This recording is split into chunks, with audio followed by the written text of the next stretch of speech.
সুন্দরবনের প্রবেশদ্বার ক্যানিং শুধুমাত্র লর্ড ক্যানিং হাউসের জন্য বিখ্যাত নয়, এখানকার মাতলা ব্রিজও কিন্তু বেশ বিখ্যাত। আর এই মাতলা ব্রিজ কিন্তু ক্যানিংয়ের নদীর এপার এবং ওপারকে সংযুক্ত করে রেখেছে। এই মাতলা ব্রিজের উপর দিয়ে সমস্ত সুন্দরবনের পর্যটক কিন্তু সুন্দরবন যায়। আজকে আমরা চলেছি সেই মাতলা ব্রিজে। এখানে এসে আপনারা কি কি দেখবেন আর কিভাবে উপভোগ করবেন সবটাই দেখাবো আজকের এই ভিডিওতে। আর সাথে দেখাবো একটি নতুন ঘোরার জায়গাও। তো একটু স্কিপ না করে চলুন ভিডিওটা শুরু করা যাক।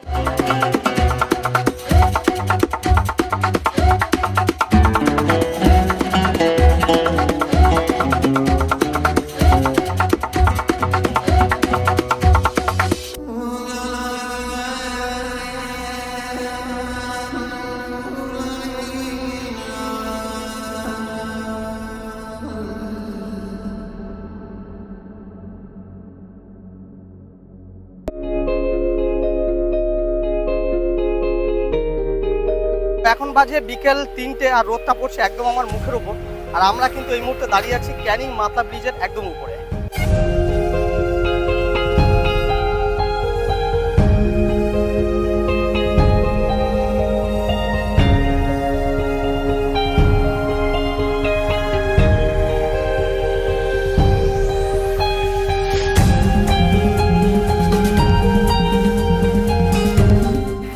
তো ক্যানিং ব্রিজে উঠে গেছি আর এখন সবে মাত্র উঠলাম।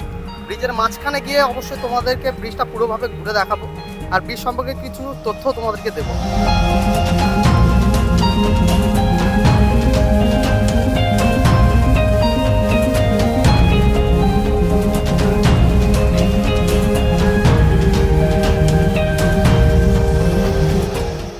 তো একটা কথা তোমাদেরকে বলি, এই যে ব্রিজের পাশে যে জঙ্গল দেখতে পাচ্ছ, এটা মোটামুটি 10 কিলোমিটার পর্যন্ত এই জঙ্গল, এরকম জঙ্গল আছে, প্রচুর ঘন জঙ্গল।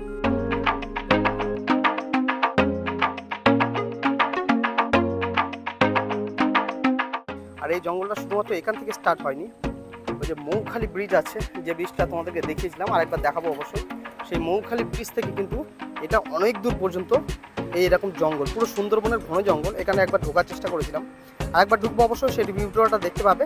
এরকম কিন্তু ব্রিজ বরাবর প্রচুর বড় একটা জঙ্গল রয়েছে।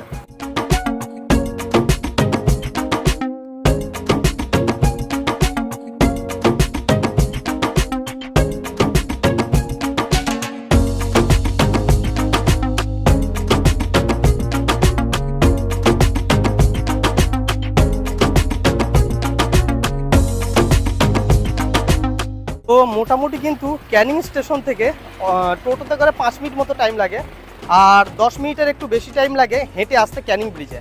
আর ক্যানিং ব্রিজে কিন্তু প্রচুর লোকজন থাকে, এখন প্রায় বিকেল 4টা বাজে, মানে দুপুর।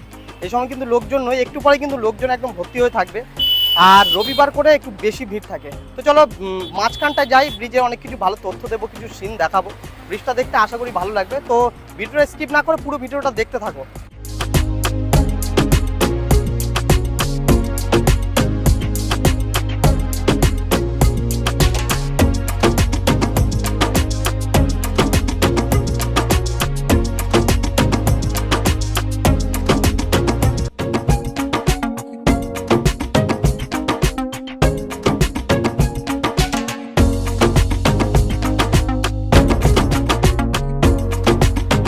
তো ব্রিজের প্রায় মাঝখানে চলে এসেছি, আর দূরে এটা দেখতে পাচ্ছ, এটা কিন্তু ক্যানিং রেল ব্রিজ।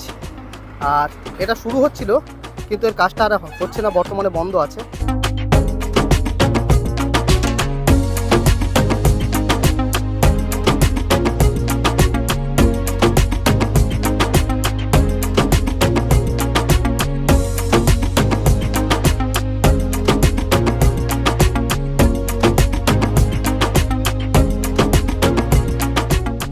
আর এরকম জঙ্গল যেমন তৈরি হয়েছে, ব্রিজের মাঝ বরাবর কিন্তু চর পড়ে গিয়েছে, আর সেখানে কিন্তু একটা অনেকটা এরিয়া জুড়ে জঙ্গল টাইপের হয়ে গেছে।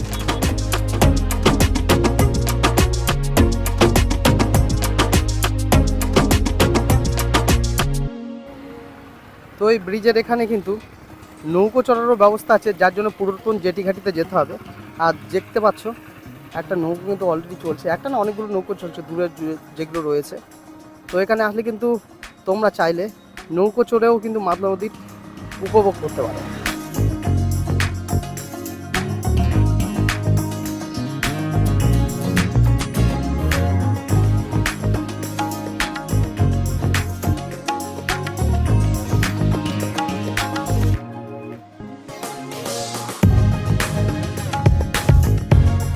তো মোটামুটি এই ব্রিজটা ক্যানিংয়ের একমাত্র জায়গা যেখানে কিন্তু ছেলেমেয়েরা এসে ভালো করে প্রেম করে, গল্প করে। আর ব্রিজটা এখন ফাঁকা, সন্ধ্যের দিকে কিন্তু মানে বিকেল থেকে যত বিকেল বাড়তে থাকে তত কিন্তু ছেলেমেয়েরা আনাগোনা ভর্তি হয়ে যায়।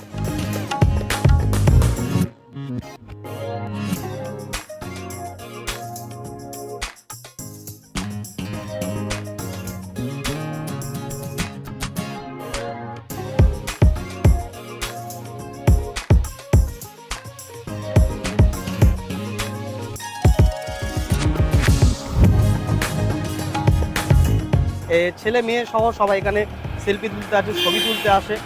এছাড়া যেমনটা বললাম দুপাশে প্রাকৃতিক সৌন্দর্য কিন্তু দারুণ, অসাধারণ, দেখতে অবশ্যই ভালো লাগে। আর এই ব্রিজে এক সময় মানে এক টাইমে কিন্তু প্রচুর পরিমাণে লোকজন হয়, যেমন দুর্গাপুজোর সময় সারা রাত এখানে লোক থাকে। এছাড়া ঈদ বা সরস্বতী পুজোয় কিন্তু এই ব্রিজে প্রচুর পরিমাণে লোকজন থাকে। তো চলো ব্রিজের মাঝখানে যাই, আর কিছু ভালো ভালো দৃশ্য তোমাদেরকে দেখাই। তো এখানে যেমনটা দেখাচ্ছিলাম যে এটা কিন্তু যাত্রী নৌকো নয়, এটা কাঁকড়া ধরার নৌকো। কাঁকড়া কিন্তু ধরছে, আর ওদিকে একখানা নৌকা আছে, ওই নৌকোটা কিন্তু কাঁকড়া ধরছে।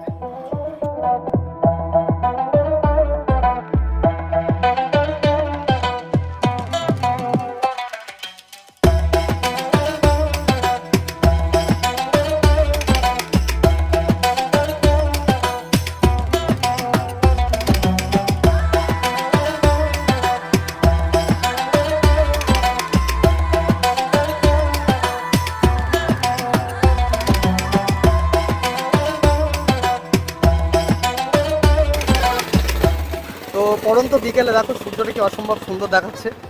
তো নিচের দিকে যাব। এইখানকার ব্রিজ ছাড়াও কিন্তু এখানকার একটা ভালো আড্ডা মারার জায়গা, প্রেম করার জায়গা, সেটা হলো শ্মশান। এছাড়াও আরেকটা সিক্রেট নতুন জায়গা দেখাবো, সেটা দেখার জন্য অবশ্যই পুরো ভিডিওটা কিন্তু দেখতে হবে। তো যেমনটা বললাম দুপাশে কিন্তু ভর্তি হয়ে গেছে আইল্যান্ড, মানে চর ভর্তি হয়ে গেছে, আর জঙ্গলটা সত্যি অসাধারণ লাগে। তো যদি তোমরা ক্যানিংয়ের হও অবশ্যই সবসময় আসো, বা যদি না এসে থাকো অবশ্যই আসো, খুব ভালো লাগবে বিকাল টাইমটা আড্ডা মারার জন্য। আর যদি ক্যানিংয়ের বাইরে থাকো অবশ্যই বলবো ক্যানিং ব্রিজে এসে একবার অন্তত একটু আড্ডা মেরে যেতে, কারণ সত্যি জায়গাটা অসম্ভব ভালো, আর হাওয়াটা কিন্তু খুব সুন্দর এখানে দেয়। তো চলো নিচের দিকে যাই, আরও কিছু তোমাদের দেখানোর আছে।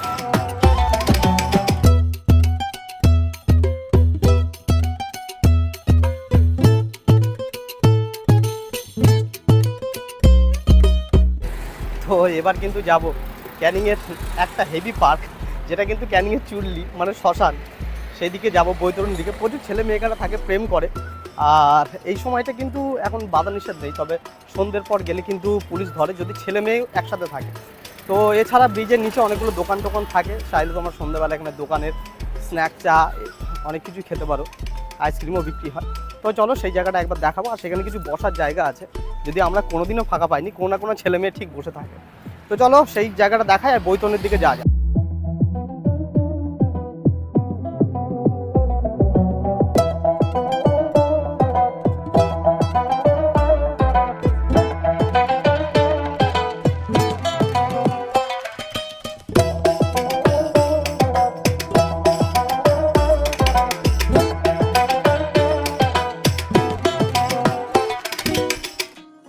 তো ব্রিজের পাশ দিয়ে জাস্ট ঢুকে পড়লাম বৈতরণীর রাস্তায়।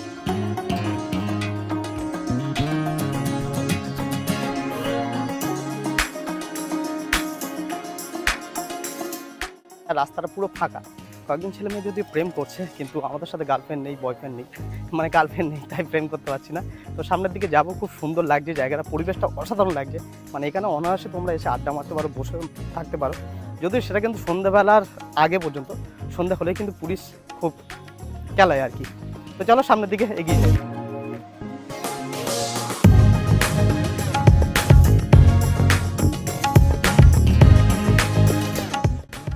তো বৈতরণীর দিকে যেতে যেতে সূর্যটা এত সুন্দর লাগছে, আর চারপাশে কিন্তু প্রচুর গাছপালা আছে, কাঁটা গাছ, ভালো লাগছে যদিও। আর একটা বসার জায়গাও আছে, তোমাকে দেখাচ্ছি। এই রকম টাইপের কিন্তু বসার জন্য সুন্দর সুন্দর কিছু জায়গাও করা আছে কিন্তু বসার জন্য। 3-4 মিনিট হেঁটে এখন কিন্তু চলে এসেছি বৈতরণীর পাশে যে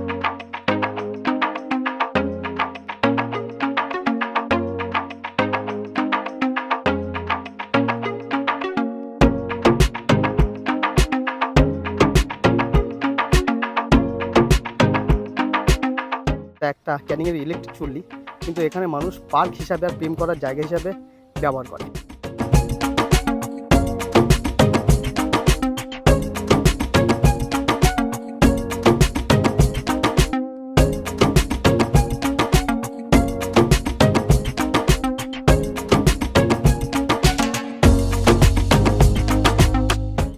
পিছনে আমাদের আছে বৈতরণী, আর বৈতরণীর সামনে দিয়ে একটা রাস্তা চলে গেছে, মাটির রাস্তা। জায়গাটা দেখতে খুব ভালো লাগছিল, আর তাই মনে হলো রাস্তায় ঢুকে পড়লাম। সামনে কি আসে যায় না, তবে এই জায়গাগুলো কিন্তু বসে মানে একদম নিরাপদভাবে আড্ডা মারা যায়, আর জায়গাগুলো সময় কাটানোর জন্য খুবই ভালো জায়গা। তো চলো সামনের দিকে যাই, এগোই, তোমাদেরকে দেখাচ্ছি। আর পিছনে যেমনটা দেখতে পাচ্ছ ওটা কিন্তু রেল ব্রিজ, মানে যেটা কাজ চলতে চলতে বন্ধ হয়ে গেছে। তো সামনে যাই, আর এখানকার সূর্যটা কিন্তু অসাধারণ লাগে, সানসেটিংটা তোমাদের একবার দেখাই।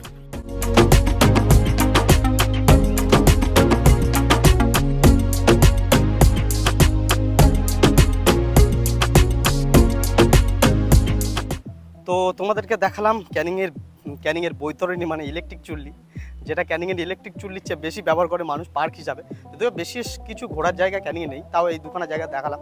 এটার বীজ কেমন লাগলো অবশ্যই কমেন্টের মাধ্যমে জানাও, আর ভালো লাগলে ভিডিওটা অবশ্যই লাইক করো।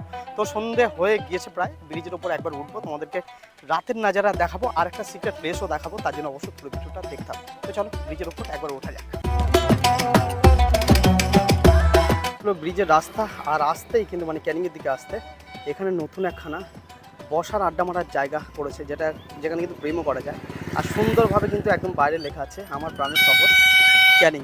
তো ওই জায়গাটা ঘুরে দেখাবো, খুব সুন্দর সুন্দর বসার জায়গাও আছে। তো এই হলো ঢোকার মুখটা, লেখা আছে সময় পাস, উদ্বোধক পরেশ রাম দাস, ক্যানিং বিধায়ক। তো চলো ভেতরটা একবার দেখাই। তো একবার খালি দেখো, ওদিকে কিন্তু সানসেট হয়েছে, কত অসম্ভব একটা সুন্দর দেখাচ্ছে। যদিও কাজটা এখনো পুরোপুরি কমপ্লিট হয়নি, তার সত্ত্বেও জায়গা কিন্তু অসাধারণ, তোমাদেরকে একবার দেখাই।